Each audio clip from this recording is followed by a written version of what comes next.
A Milwaukee business owner is sharing details of a frightening 40-minute phone call. It ended up being what he believes was a scheme, and now he wants to warn others. Consumer investigator Kristen Byrne shows us how he spotted those red flags in this story. It's a storyline from a supposed government agency. Jason Alston is on his cell phone a lot. He runs a Milwaukee restaurant. He has orders to fill and employees to pay, a lot to stay on top of. So when he got a suspicious voice message earlier this month, it got his attention. Got an automated voice message telling me that I needed to comply, otherwise I'll be facing court charges. Jason let a call from a Milwaukee area code go to voicemail. The message seemed strange. He was curious and called back.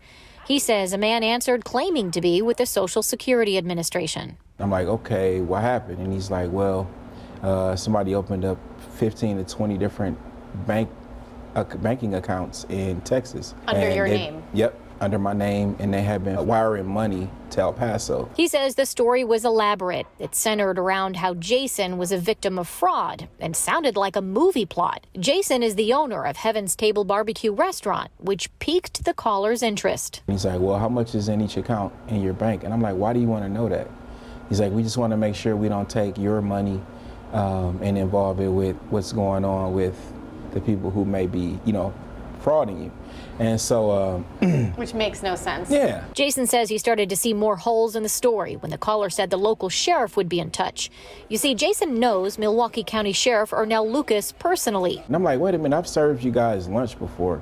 I said, how about I come down there and talk to you, and we can try to figure this out. And he's like, well, if you come down here, I got to arrest you. And I'm like, why would you arrest me if I'm not guilty of anything? And when he couldn't get a hold of Sheriff Lucas on the phone, Jason called Milwaukee Judge Derek Mosley, who he also knows well. Judge Mosley confirmed Jason's instinct. This was all fake. They use these scare tactics and they make you feel as if it really could happen. Lisa Schiller with the Better Business Bureau says these threatening tactics are all part of these imposter schemes, where often the caller poses as a government agency. Social Security is one of those well-known government agencies that everybody knows. So the name is still being used, but the tactic of the scam changes. As soon as people start to become aware of a particular scam and how it works, they change up the tactic a little bit. The BBB stresses the Social Security Administration is never going to call you and threaten you or tell you to send money. In Jason's case, the callers asked him to put all of his money in a new account, all to clear his name from this alleged fraudulent activity in Texas. He didn't do it, but they had him in a panic for a while. How am I pay my employees?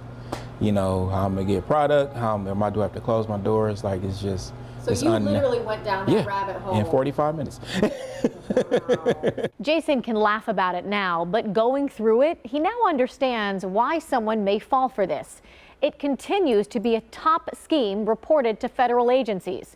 Just last year, the Social Security Administration received more than 500,000 complaints of these Social Security imposter attempts, where people lost a total of nearly $64 million.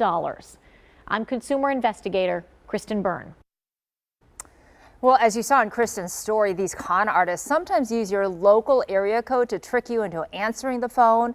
But there also have been reports of phone calls where the caller ID mimics the real fraud hotline number for the Social Security Administration office. Yeah, which can be easy to fall for. These scam artists pick the wrong guy, the guy who knows Yeah, the sheriff. Jason, yeah, you don't want to mess with him. No, but if you get any type of call from someone you think is a government imposter, you should report it. And we have links to help you do that. Just find this story on TMJ4.com.